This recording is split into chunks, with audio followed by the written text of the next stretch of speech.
going to say I'm really, really happy tonight to actually get a lady on the call that's got a super story to tell everyone.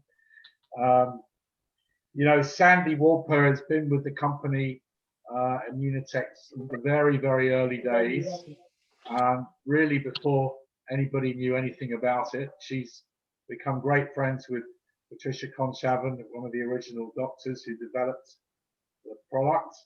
And I mean, I'm excited to hear the story. So, Sandi, can I pass it over to you there in Canada, and you pick it up and give us how it all started and what interested you, what got you interested in the first place in those early days, and how did it get started? We want to know. Well, actually, hi everyone. I'm Sandi Walper from Red Deer, Alberta, Canada. My husband Carl and I have been involved with Immunitech since December 10th, 1996. So actually 4 months before the company was even launched, we became Immunitech members. I have to tell you, I'm a little bit nervous. I've never asked my uncle to be on any of my calls before. And so it's really an honor to have my family in the UK join me. So my Immunitech journey began by literally a fax that came over the fax machine on my farm. And my farm was not a normal farm. For people in the UK to kind of understand where my ranch was located, or Carl and our ranch was located, it was literally, my closest neighbor was 9 miles, and it was a 60-mile round trip to town just to get a quart of milk or pick up my mail. So, Wow. needless to say, there was a lot of challenges when we started to launch this company. And like I said, we got a fax over the fax machine one day on the ranch. And I mean, I wasn't looking for a job. It was everything that I could do to handle, seeding 1,280 acres and having 150 head of cattle and 3 kids under the age of 8. And so literally wasn't looking for a job. I happened to meet at the 1988 Olympics in Calgary one of the guys that actually owned Descent Skiwear, and Descent Skiwear was the sponsor of the 1988 Olympics in Calgary. And the guy that owned Descent Skiwear was a guy by the name of Chuck Roberts, who came from his descended from Craft Canada. And so that fax came from Chuck Roberts because I had met him when I was working for the Boys and Girls Club of Calgary. And on that fax that day, it was stamped confidential, and like I didn't come from no university degree family here. I grew up in a very small family in Calgary, Alberta. And so I really didn't understand what that paper said, to be quite honest. And it talked about 500 liters of milk making 1 kilogram of immunocal. And it also talked about rats and mice living 30 to 50% longer. And so, as a farmer and as a person who loved the outdoors and stuff, I knew that mice and rats had a certain lifespan and then they died. And so these rats and mice were living 30 to 50% longer. And I also got that Dr. Kongshaven had been injecting these rats and mice with tumors, and they were studying the effects of tumors on these rats and mice. And they started feeding them this whey protein powder, which in fact at the time, so I'm going to go back to 1973 now to be prior, and then I'll bring you forward to Yeah, 96. sure. So in 1973, most of us know that whey protein powder wasn't even a product. No. It was a byproduct of cheese. It had no biological food value. It was considered garbage. It wasn't for human consumption. You fed it to the pigs or you threw it in the river. And or it went to the well, I'm going to even call it an English name. It went to the tip. Yeah. So anyway, so um, what happened is Dieter was a germal environmentalist, and he seen this protein being dumped in the rivers in Europe, and it was growing bacteria. So he sent it to the labs at McGill, where Dr. Kongshav and Dr. Bunos were co-collaborating together. Dr. Bunos being heavily into nutrition, and Dr. Kong Chauvin being the immunologist. So they said, well, why don't we give it a whirl? Why don't we start feeding these rats and mice this whey protein? And unbeknownst to them, these rats and mice started living 30 to 50% longer, and the tumor started shrinking. And so this went on for years and years and years until 1978, approximately. Give me or take a year here because I'm getting older. And everything stopped. All their research stopped and it started going backwards. But there had been a salmonella outbreak in Europe at the time. And what they did is they raised the temperature of pasteurization of milk. And so when they did that, it killed the bioactivity of the whey protein. And so they were about to lose all their grants and everything was going to be a complete failure. Until one day, I believe it was, Foster can correct me if I'm wrong, it was Professor Gould who they were in the cafeteria at McGill, and Dr. Bunos and Kong Chauvin were explaining to them what had gone wrong. They could possibly lose all their grants. Now, when I'm saying these grants, this is very, very important at this part of my conversation, because these weren't grants that normally any network marketing company would even get, because remember, Immunotech wasn't a network marketing company at this time. So these were all grants that were funded by our own taxpayer money, both the US and Canadian governments and the Medical Research Council of Canada. So these were very significant for research at the time. So anyway, Professor Gould then explained to Dr. Kong Chauvin and Bunos that they could have possibly discovered the precursor to glutathione. And so at the time, there was 4,000 and some articles in the National Library of Medicine on glutathione, yet the rest of the world never really knew about it. In fact, I'd never heard about it. And so fast forward, Dieter Beer sent some more whey protein to McGill University, and hence everything started moving forward. In 1996, or just before December of 96, our product was initially intended to become a drug.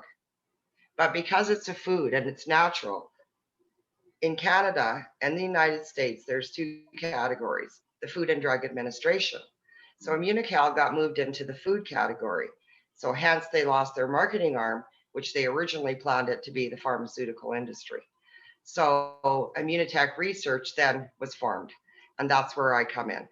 So anyway, I flew out, I got this fax, threw it in the garbage. Husband came in from the field, and we had a bad year that year. We had a complete crop failure. We had to try to pick up what we could in the snow in order to pay our bills. And I said, Carl, I got this fax. It came over the fax machine. I don't understand what it says. I threw it in the garbage. It came from Mr. Roberts. Remember the guy from the Olympics? He's like, yes, Sandy. Okay. Picks it up, pulls the paper out, reads the paper, tells me to sit at the kitchen table. And he told me something that day. Now, my husband's really smart and he was very athletic. And he said, Sandy, if 1/3 of what's on this paper, 1/3 of what's on this paper is correct, he said, this is a penicillin-sized discovery. And he said, you need to get us some plane tickets to go to Montreal. And I said, seriously, Carl? And he said, no, he says, I'm serious. I said, we don't have any money. So at the time, neither one of us had came from a farming family. And so every nail, every staple, everything we bought had to come from money that was generated from the farm. And we had 3 complete crop failures in a row. And literally we had $250,000 worth of bills that were piled on the desk, and 3 kids under the age of 8. And now he was telling me to buy tickets to go to Montreal in December, just before Christmas. Well, I don't know why I did it. And I went to town and I went to the travel agency, because there was no computers to book your tickets online at the time. And so I got these 2 tickets, and Carl and I flew out to Montreal. And a lot of people don't really know who I am, but I'm a cowgirl, and I really believe things in life happen for a reason. And I flew to Montreal, and Carl was more, drilling the questions at Dr. Bunos than I was. But I was more taken in the whole ambiance of what was going on.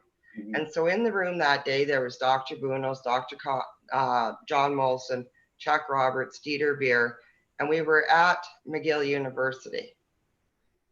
And like, I didn't have an opportunity in my life to go to university. University wasn't in the cards for me. And so just the fact that I was at the most prestigious university in Canada and the teaching hospital was one thing. The other thing is that there were so many accolades behind Dr. Bunos's name and so much research. And the fact that when like you had to know him, and Foster knew him, and he was always like this. And he was always like so sincere about what he was speaking about and so precise, and his mind was always turning. And it was like he had this big problem of now he had no marketing arm. And he's like, I don't know what you can do for me, but he goes, I can help you. And I'm like, you can help me. I couldn't even say glutathione. I called it glutathione, milk stuff time. And I said, right. I said, I am not leaving Montreal without any product because I just spent my entire Christmas budget to come here. So no matter what I got to do, I'm getting my money back. And so where do I sign and how do I get the product? And at the time, there was no product because remember, Immunotech hadn't launched. So I made, Dr. Bunos made a phone call, and we got 12 canisters that looked like this out of the Montreal Teaching Hospital. So this is the original canister of one of the 12 that I bought. And, you know, I know the UK only has Immunical and booster, but Canada at one time only had Immunical as well. Mm-hmm. And we were able to launch. And I mean, it was several years later before we got another product. So I went back to the ranch and I wasn't losing my money. And I scooped, we didn't know. We didn't know back. There was no brochures. There was no cell phones. There was no computers. There was nothing. I had a party line phone that you push the button, and then I had to make sure none of the neighbors were on there, and then I could make a call. So that's my Immunotech journey. And you know, I filled these bags, Ziploc bags of white powder, and I drove around to all of my close neighbors, and I said, I can't explain this milk stuff. It raises glutathione levels. Just try it, and get back to me, and I'm definitely going to get back to you. And at the same time, I didn't just fall off the turnip truck. I knew that there was an opportunity because I knew that McGill University wouldn't be involved. I knew that Dieter wouldn't be involved. I knew the Molson family wouldn't be involved. And I also knew that Chuck wouldn't be involved because these are guys that didn't need any money. They actually came out of retirement to found this company, Immunotech. They founded it. They were the founders. And I thought, well, why would they put their money on the line like this if they didn't believe in what this is going to do? And Dr. Bunos, you know, he said to me that his dream was always to try to bridge the gap between traditional alternative medicine. And if he could just give people the right tools in order for their bodies to be able to heal themselves. And so that day, my Immunotech business started. And I went home and I did the white powder thing, Scott. And I phoned up some of my close friends that I knew that knew me. And trust me, I come from English blood. And I am very focused when I want to do something. And I was so compelled by the whole story and what we were going to do that I just phoned up people. And honestly, it was a leap of faith. I truly believe that. I just said, you know, I can't explain what I'm doing.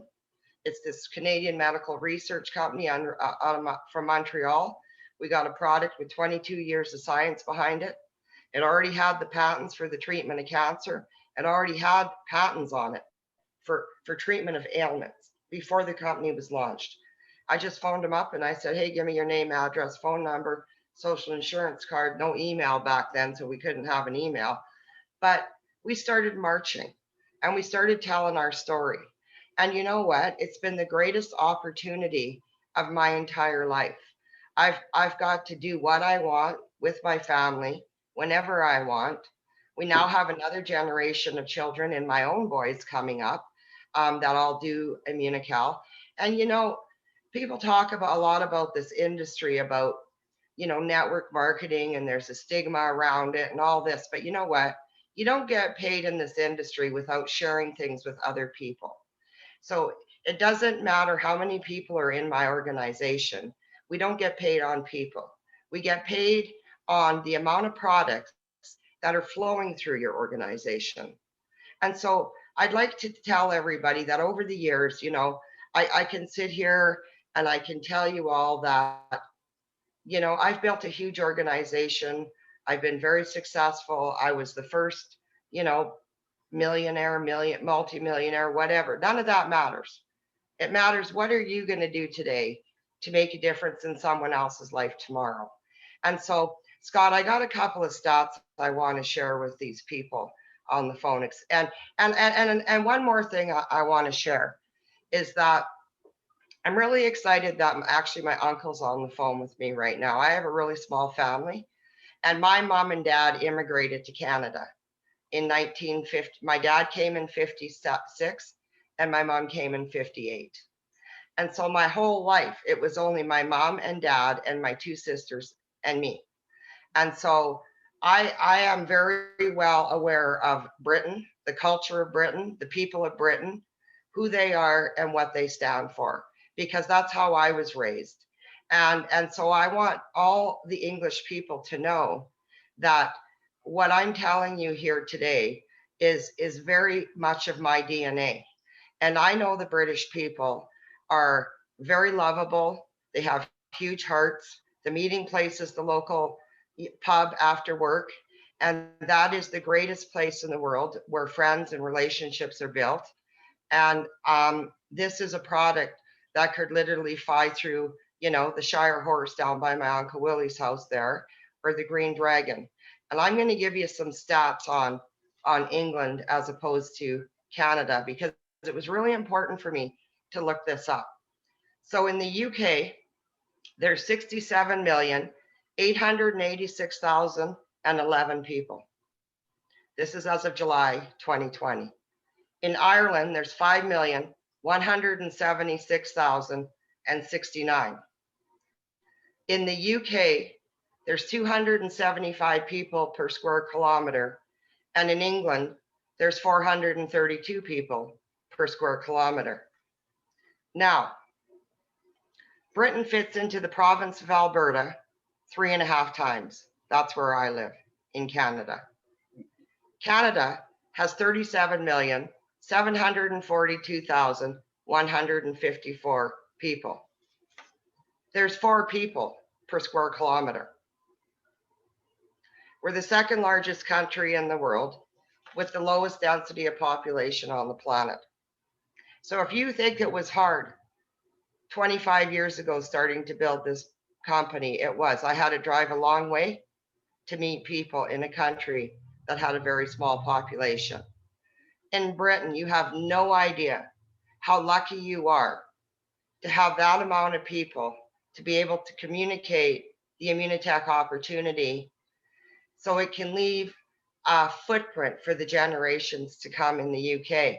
And I truly believe that the last 2 years of my life, and no, they have been the hardest 2 years of my life. I lost my dad in 18, the middle of 18, and then COVID came, and we've been caged up like animals, not being able to go out anywhere.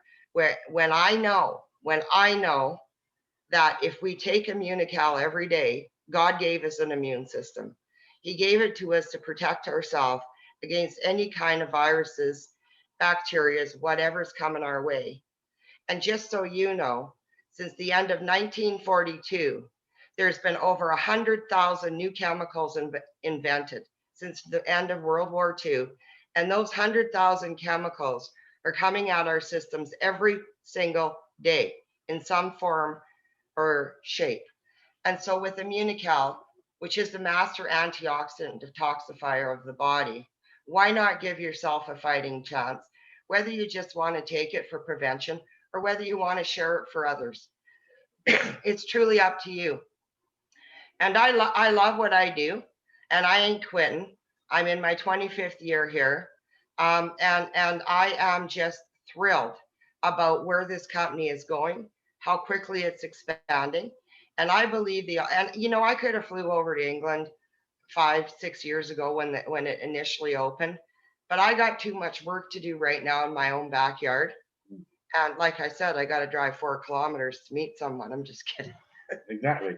So listen, you know, it's absolutely fascinating to hear what you've said, and I've been taking some notes, and I'm really curious because, you know, as you said, you know, you're coming from a farming background, you're a cowgirl, and you're really much into nature and understanding that, you know, that these rats and mice were living longer, and it must have been fascinating. And then to meet those, you know, those doctors and the scientists that were, you know, clearly highly educated and on something very special, like you said, is about similar to discovering penicillin. So, you know, bringing that cowgirl back home to Calgary and starting from scratch, and now 25, 26 years later, with the depth of knowledge and experience you've got, what would you say to someone, you know, that's starting out, that's an ordinary kind of girl that wants to kind of start off a business from home? She's got 3 kids under 8, like you did. You know, what would she need to do right now? How would she communicate that without the science, without all of that, you know, experience that you've got? To keep it really simple, what would you suggest, Sandi? Well, I mean, that is me. That is how I started. I mean, I'm a high school dropout. So right now I'm going to talk to everybody in England who didn't do their A and O levels. Okay. So I was a high school dropout, but I was driven. And what I did really is, you know, I have a lot of friends around, like people that knew me, that trusted me. And I just phoned them up and I said, hey, there's an opportunity here that we can change our lives. And I can't explain it all to you, but we're going to learn along the way. And I know people that do know it. And, you know, you can ask me as many questions as you want. And I'm not going to make up a lie to you. I'm going to write them down. And if I don't know the answer to the question, I'm going to get you the answer. But right now, oh my God, we got for 200 pound, I believe it is, and I'm gonna say Yeah, quid, for 200 quid, yeah, we can get into a business in Britain with a population of 67 million people. And you guys haven't even put your boots on the ground yet. And so the opportunity is just start, man. Just start talking and walking. If you just start talking about this amazing Canadian discovery that is, you know, 44 years in the making now, and that this product is changing people's lives every day, over 500, you don't have to be a rocket scientist. In fact, my Uncle Willie's on the phone right now. And I went to England a couple years ago, and my, I believe it was my nephew George, um, that is in taking biological sciences or something. My Uncle Willie can correct me if he wants. But I showed him a box of Immunical, and he said, "Why is the logo on your box an antibody?" He knew that. He was 18, and so what I have to say to people is just start. Don't be stalled. Pick up the phone. Do 3-way calls with your sponsor. You don't have to know everything. I didn't know anything. I just believed in Dr. Bunos, and I believed in what was happening with this product. And and if you need to make money, my God, the compensation plan that the company has put in place is 10 times easier to make money today than it was 25 years ago. I mean, it's been changed. I've been through 6 comp plan changes, 4 presidents, 27 regional sales managers. I mean, I've been through all the ups and downs. The road is solid now. It's paved. It's proven. So just, you got to just start, go to the pub and say, "Hey, geez, I was just on a Zoom call the other day with this Canadian, and her family descends from England, and she's made a bloody fortune selling this milk stuff." That's it. that's it.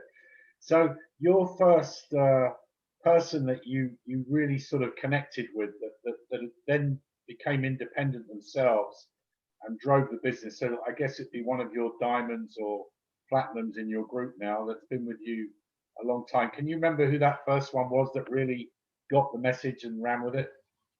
Well, actually, there was a couple. So one of the ladies was a lady by the name of Gwen Lawhern, and she really drove, my one of my legs. And then I've got Candy, who's one What of was? my exec. Let's just stop with her. So what was her background? How Her did you know her? background was How did you insurance. know her? Well, I met her because she was in the insurance business, Uh-huh. and her and her husband had come to the farm to try and sell me an insurance policy. And so I'm like, well, she knows how to sell. I'm going to call her. Okay. Right. So I called her and I'm like, Gwen, I bought the insurance policy. You're buying my gig. And she couldn't believe how great the product was. And in fact, Scott, it wasn't even 4 months later, and she had dropped her insurance license and was working Immunitech full time. And so that leg's now continued to grow for her and her team. Yes, it has. Yeah. Yeah. But I mean, I've developed some other leaders. Like one of the things I did, Scott, back in the day is I started my Canadian legs, and then I quickly jumped to the US. Okay. And the reason I jumped to the US is because back in 1996, it was 30% more money for the same pitch because the dollar did. Okay. So I just networked through all my friends, and it was actually one of the worst meetings I actually, and I'm going to tell everybody this in the UK because they need to understand some of the wins and losses. Sure. So I met this lady that she sold bras. It was a bra company. Okay. And she's like, oh, I know everybody. You got to come up here and do a meeting. I'm like, okay, I will. And I told Carl, I said, I got to rent this room. She said she's going to have 200 people in the room.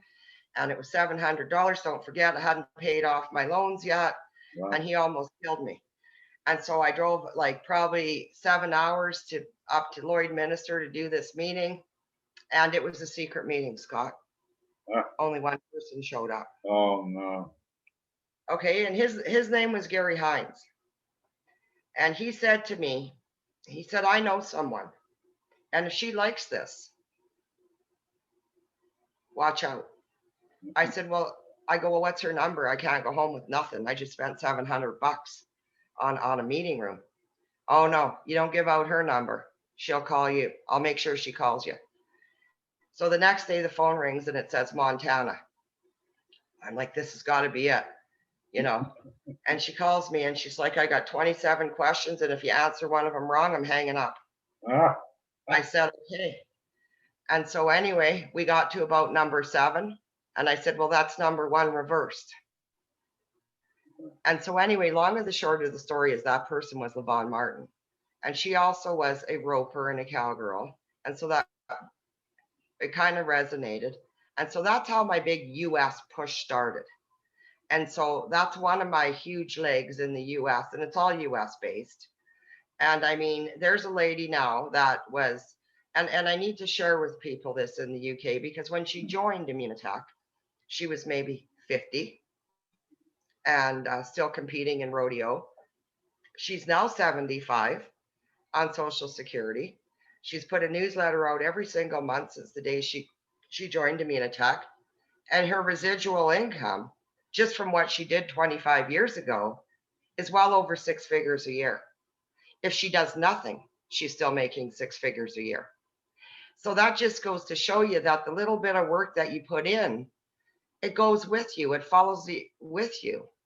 And it continues to grow and move and evolve. And out of that leg, 2 new diamonds have come in the last 6 months. So, I mean, Levon doesn't even know she has 2 more diamonds. She's basically semi-retired. And so, you gotta nurture this thing, and you gotta just keep moving. And so, yeah, I mean, I got legs everywhere. It's just incredible what's happening. I mean, this is a big thing, because the expectation, I think, when people, if they do come into network marketing, they're bombarded with all kinds of opportunities and books and trainings and this. And I think the expectation for a lot of people is going to happen really fast. So, as you said, you've got to stick with it. I mean, my experience is, I always say, look, you need to really treat this as like a corporate role. You need to find your first class team. You need to find your executive board of directors, and you work with those 5, 6 people, and you help them develop and grow. I mean, and using your experience, because of all that time you've been there now, you must have a similar kind of team, right? It was the core team you work with. I do and I don't. So because my lines are quite deep now, Scott, what I do is I kind of network through a lot of people. And because we can run downline reports and stuff now, and I can see, okay, I got some action over here, I chase the action, because those are the people that are really trying to, and I know who my core is, and my core is solid as a rock. What I try to look for is the new nuggets, the new nuggets. I'm looking for the new nuggets now. And so my core is rock solid. I know my volume is probably one of the most solid in the company. I know I have a huge retention because I really have strived to not only create a solid customer base, but also a solid auto ship base in my particular organization. Right. So let's talk about that retention, because that's a big thing. You know, how do you, when you bring somebody into the business, or you're bringing somebody in for one of your downline legs, how do you deal with that expectation? How do you make them understand that this is a medium to long haul business? It's not something like a lottery where they're going to pick up, a few $1,000 next week, right? Well, it actually depends, Scott, on what you sold them to start with. Right. Right. So depending on what I sold them or what their needs were, is how that kind of evolves in my organization. So if somebody is purely is looking for an opportunity with a product that has it stood the test of time. If they're looking for that, then I'm going to teach them one thing. If they're looking to take the product and just be a customer, I'm going to show them how to get the product cheaper. And then I'm going to tell them, listen, buddy, do you want to get your product for free? Because I can teach you that too. So when you're ready to get your product for free, let me know. But in the meantime, I'm going to call you. And the whole key is follow up. Scott, know what's below you. And know, a lot of people think, oh, I have to be like, I'm, as Foster knows, I just tell it the way it is. Yeah. And so, if I sponsor somebody and I place them down here on my G3, thinking, oh, now the other 2 guys in line can look after that guy. That's not what I do. Mm-hmm. So if I sponsor someone, if I'm the sponsor of that person, now it's called the enroller. It used to be called the sponsor. Mm-hmm. So if I enroll somebody, I never place them deep into my network unless they've met absolutely everybody in the chain and we've had some calls. Mm-hmm. Okay, because I don't believe in doing that. I believe if I'm going to be the enroller of that person, I'm going to lead by example, and I'm going to teach them what they want to know. Just like I said, either they want to work the business or they want to take the product. Yeah. But they're going to be up close to me. If they tell me they want to work the business, then they better go buy a marriage license and be willing to put some time in, because nothing's for free in this life. And so if they want to work the business with me and we want to be partners, then they're going to have to work as many hours as I work if they want the outcome to be the same. And I'm not saying they have to do it every day, right? But I'm saying if they want to look at it as a job, then they need to say to me, Sandy, I want to make, $2,000 a month, let's say, right? And yeah. I'm going to say, okay, well, what are you willing to do to make $2,000 a month? How much time are you going to give me? And I'll work out a plan with them. And if they think they can make $2,000 a month by working 2 hours a day, that's not a realistic goal. And so then I'm going to say, okay, well, then you should go sell cocaine. No, I'm just kidding. It's the wrong white powder. Different white powder. I'm just kidding.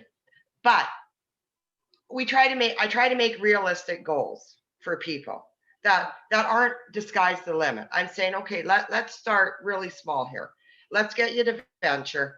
Then let's get you to silver. Let's maintain your silver. Let's do that for 2 months.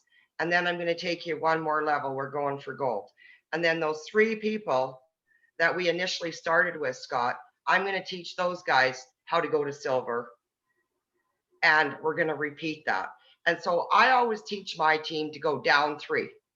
So it's you plus 3, and then the G2 goes down 1 more. So now you're on the G4. The G3 goes down to the G6. And so what happens is the training is absolutely the same from the G1, G2, G3. That's my responsibility. The G2 hits the G4, G5, you down 3.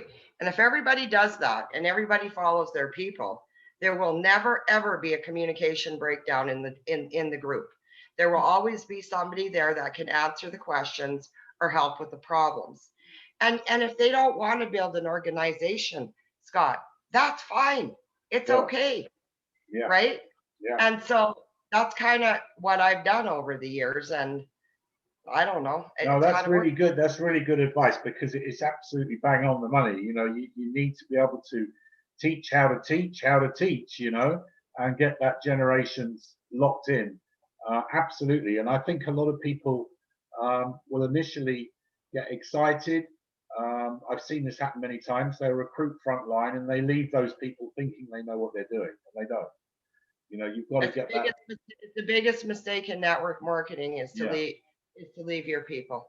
And another big thing in network marketing that I see a lot, and not only in Immunitech, but all companies, you know, they really put that first big push on for 60 days. Get to gold. You got to be gold. You got to do this. And so you get your silver BBB bonuses and you get your gold bonuses. And we want everybody to get their bonuses because they're there and it's money over and above the back end of the comp plan. And it's on the table and let's go get it. But when they get it, it's a one-time deal.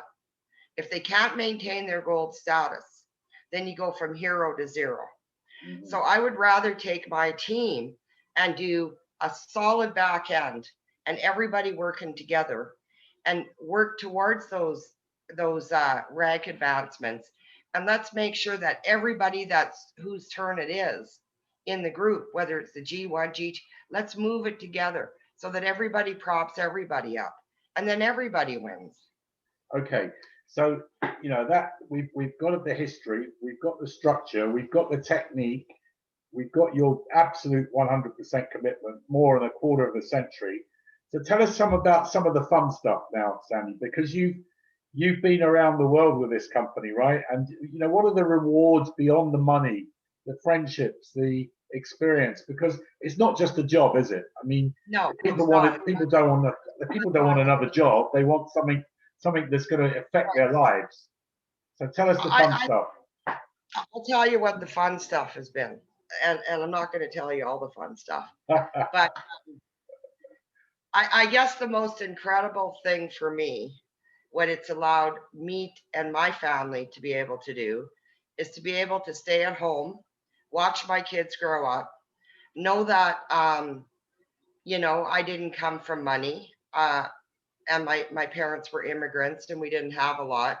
University wasn't in the cards for me, but to be able to get my kids through McGill University, where it all started, and meet the relationships are number 2.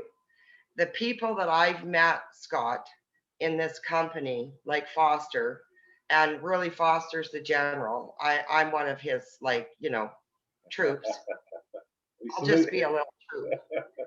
And the fact that we respect each other and that we look forward to seeing each other on trips, and Immunitech has incentive trips, and in fact there's double trip credits on till midnight tonight in the UK. Well, I'm glad you mentioned that, absolutely, because we're off to Miami, aren't we? Yeah, we are. And so the fact that you get to put faces to names and you build friends and those relationships money can't buy. Because it doesn't matter what kind of problem I have, Scott, I could phone Foster up at midnight and I know he's going to answer the phone. Okay. And you can't buy that. We're like brothers and sisters. And it's a family of like-minded people that are trying to move a product through the world in order to be able to help people, not only with financially, but with maintaining health. And so I've done so many fun things. If I told you the crazy things I've done, I mean, running around Paris 2 years ago, and my uncle dropping me off in Birmingham, and see you later, and yeah, pretty crazy stuff. But you know what? All of the incentive trips that Immunotech has, it's because you worked for it. You worked for that trip, and that's a reward that Immunotech gives you. And you get to go, and you don't even have to bring your wallet out of your blue jeans. You just get on a plane, they pick you up, they got a sign, Sandi Walper, fabulous dinners, wonderful people. I mean, what else would you want in your life than to get a paid for vacation every single year for 25 years? You You know, know, this is the thing that a lot of people don't really get, I don't think. You know, they talk about their plan B, but I mean, this my plan B became my plan A 36 years ago. Like you, I've been in this industry a long time, and I wouldn't swap it for the world. You know, it's taken me around the world, and I've got some wonderful relationships. And I think that's something that people in you know, middle management or executive positions, or what's happening now is where small business owners, restaurateurs, you know, the travel industry has been affected during this last 12 months. It's decimated the small business person's lives. sure. And, you know, when you talked about those ladies, the one that said she could put 100 people in a room, and you know the lady from the insurance company. These are people that are go-getters. They're determined individuals, and we've got so many of those people disrupted right now. They're in the market looking for something, but they don't have any capital, right? So would you say this is a good time to go after those people? Oh my God. Like I'm thinking of hiring two people full time, Scott, right now, because Alberta, in Canada here, not only has COVID affected the province, but we're an oil province. A lot of people in the UK might not know that, but the majority of we're like Texas, Alberta, and so our oil industry has been decimated over the last 2 years. And so the service industry, everything is affected, the whole chain, Sure. uh, you know, and so there's so many people that are out of work, and so many shop owners that are struggling because their shops have been closed. And you know what, with a little, people don't understand how sometimes how $500 a month can change someone's life. Sure. And I've said that for years. $500 can change a person's life. That can decide if your car's going on the road or not going on the road.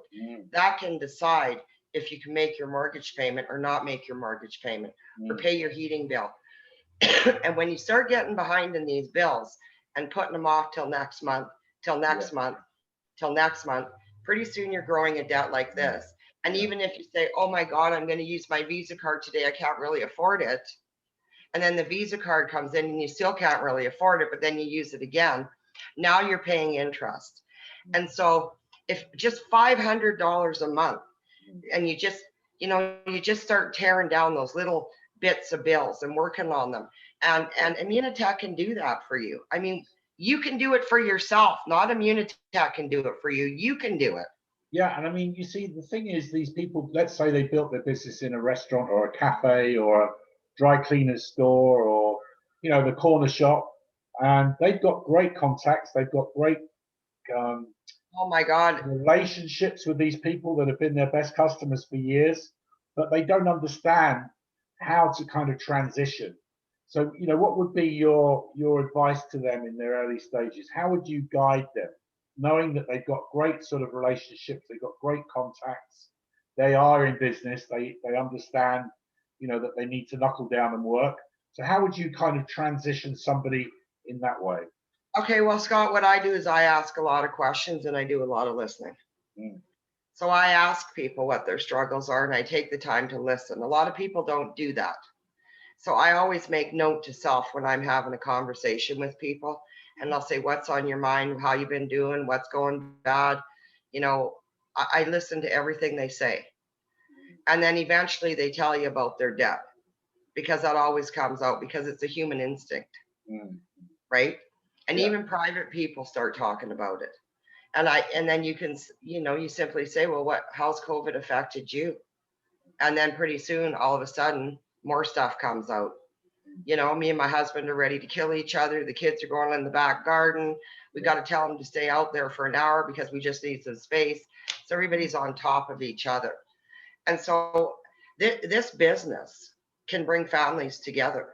It can start a cohesiveness in the house again, because everybody's been like this, that they can start saying, okay, well, you do some research and let's make a list about 10 of our friends that we met in the pub a year ago. And let's phone them up and say, hey, we're starting a community event here where we're all going to crawl our way out of this COVID stuff, and we're going to come out of it debt free. I love it. This is So fantastic. that's what I would do. Well, I think you're absolutely right. And you see, the other thing is people say, "Oh, I'm a bit nervous about. I wouldn't know what to say." But we've all got the same thing to say now, right? How's it been for you during lockdown? How's it been for you during COVID? It's a great opening line, isn't it? Yeah. What's been happening? Yeah, they're going to tell you. And don't write notes down if you're in front of them, but just make mental notes. Sure. And then they're going to say, well, how's it been for you? And then you're going to say, well, I've been experiencing a lot of the same struggles. I haven't because I have a ranch that I can escape to, but I still got the same dynamics that my family comes in. My kids are struggling with masks, they're physiotherapists. And I'll just say, yeah, it's been really hard on the kids. But the one good thing about it is we've all united as a family, and our Immunotech business is up over 25% as a result of us putting an extra few hours together as a family going, who needs this product right now, today? Yeah, well, absolutely. We're seeing that same growth here, same sort of figures, 25-30% growth in the UK and Ireland, even larger in Spain. So we're right on the cusp right now to take this from the UK, Europe, and I think in military circles, the UK has always been the springboard for Canada and America to go into Europe. So as a strategy, we use the same principles, right? You guys are going to bounce into the UK with all of your contacts that are going to take you through into Europe. And I just hope that the British really start to understand that they're sitting right on top of this thing right now, and with guidance from leaders like you and your experience, and particularly the ladies, I have to say, there's the women of Britain they really dig in and start working hard when the pressure's on. Right. And I think we need a lot more stories like this from you, and hopefully you'll be able to get over here without too much more time. Oh, well, as soon as the border opens, I'm coming. So just to wind things up, we're heading towards this event in Miami, which is great. Hopefully we're going to have a few folks being able to hit the targets to go. It is double points, and it is the last day today. It's not our midnight, it's your midnight. So we actually get to about 3 a.m. before it cuts off, which is fun. But I mean, if you were to give us, say, just a couple of takeaways for tonight, what would they be, Sandi? If I was coming into double trip points and I had 6 hours to go. Well, no, I mean, generally, what would be your takeaways for the folks listening on the call tonight, and what they need to do to prepare themselves for this expansion into Europe? What would you? The expansion into Europe, I pick up the phone. Right. I'd literally pick up my phone and I'd say the Canadians are coming. I used to be the British are coming, but I'd say the Canadians are coming, because you know what? Canadians love Britain. Yeah. Because it's part of the Commonwealth. Sure. And we love to go there. And I'm going to assemble an army of my friends that are networkers and my Canadian leaders. And I'm coming to England. And I want to be part of that global expansion in Italy, Germany, Portugal. I mean, we're already open in Spain. I know some of my relatives own properties over there. The thing is that there are so many people in my little, well, it used to be a village, but now it's a town of Corby and Breakstock, and where my parents grew up. I could probably network the Green Dragon for a year and not be done. Yeah. So I just need everybody to understand that, my God, before, I mean, we definitely got a springboard, but do your own backyard. Like, Yeah. I know how England works. They work out of the pub. They're Yeah. hustlers. The British people are hustlers. They've always have been. Get together with all your mates, you guys, That's right. and figure out a plan and get it down on paper and figure out who's going in and what you're going to do and who you're going to help and what's your targets. Like, what are you selling? What are you selling? Yeah. It's so much opportunity, Scott. It's like, heck, we don't even need Germany yet. We haven't even attacked England. No, well, you know, the Brits, like, you see, Canada, your snowbirds, and the Americans like to go down to Miami for their sunshine, right? So the Brits like to go to Spain or Portugal. Right. And those are so we've got Spain open. Portugal's going to open this year too, and this is where they like to go for their winter time, you know, right? Right. And everybody's desperate to go right now. And we've got a lot of expats, British and Irish expats living over there on the costas, on the coastline. Yes. And a lot of them are bored. You know, they're really bored, just sitting around doing nothing. They can all network back to the UK, and they mix really well there. You know, they get involved in their golf clubs and their social clubs. They've got German friends, French friends, Dutch friends, and they all speak English. I'll find a couple of people and I'll buy them a plane ticket to go over there. But I'm just saying, you guys, the opportunity is huge. You just got to take one step forward and don't stop. And you know, one thing, Scott, before I leave, I want to tell everybody, you never have to look sideways. Never look sideways in your business. Keep moving forward, because you know what? No is not an answer for me. I don't like no. No is not me. So they're not rejecting me. They're rejecting the information that I'm giving them at the time. So it's not a no. And so the more no's you get, the more it fuels me to go, oh, it's not. Well, it's really not no. So, you know, it's just, he's rejecting me right now today, but tomorrow he's not, because I'm going to give him another nugget, or he's going to give me a nugget. And so, you know, I'll come on more of your calls, Scott. And as soon as that border opens, trust me, I miss my family in the UK. And so I'm going to be over there, and we're going to build this.